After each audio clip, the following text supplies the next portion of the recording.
members, Diane here. I'm going to do another video for you this evening. I haven't done one for a while and I thought I'd try something out with you. It's going to be a pretty long-winded one, so I will probably stop and start the video in part 2. We're going to press a glass cutting board. I've done them before. I've done the rectangle ones and showed you how to do it. I'm going to show you how to do a round one this evening. And I've printed out a transfer. The round cutting boards are, the one I've got is 12 inches wide, chinchilla finish, nice texture to it.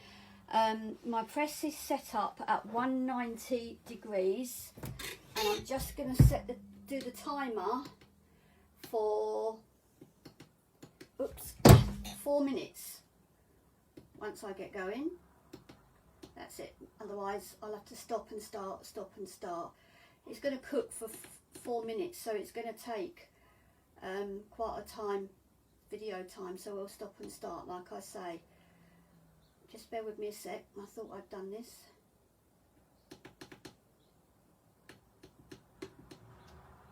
Glass always takes a lot longer.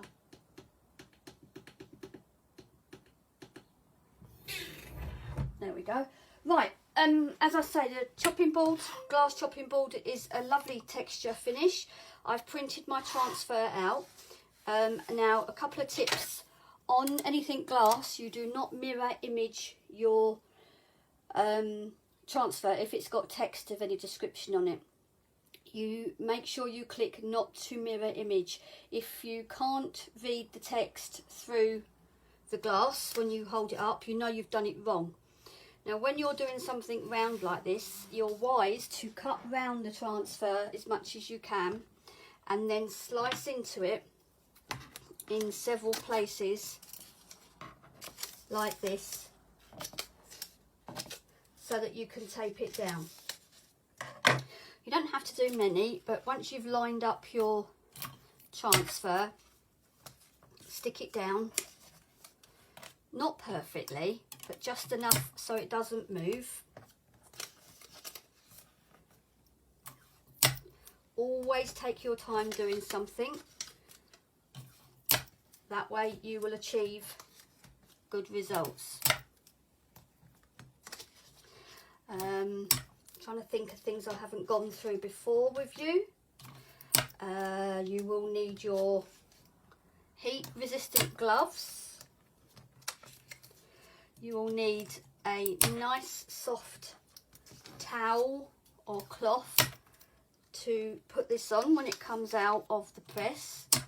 For anyone that don't realise, 360 degrees or whatever it is, it's extremely hot and these will take a long time to cool down. I'm starting on a Christmas design and I hope you like it when it's done. Right, I'm going to put another one there. Okay, so because you're moving this, you don't want it to go off kilter and lose your central point. And as you're placing it in the press face down, it's nice to get a good, you know, tape it down so it doesn't move. Now, I'm going to show you my press. Sure, I've got it set up. I use Binkies or Gone Wrong towels and things like that, just to give it an extra cushion, because it is glass, it is tempered glass, but you never know. Okay, so we're going to, you don't need a silicone mat or anything like that. Put it the transfer face up, always, not face down. I know when you do big heavy slates, you're meant to put the transfer down first and then the slate, so that the heat conducts through the slate and not the transfer, doesn't burn your paper. So then we're going to go with our blowout paper, and then we're going to make sure we are at 190, and that's a bit tight. That's it, 190 for 220 seconds, or not quite 4 minutes. So this is going to take a while.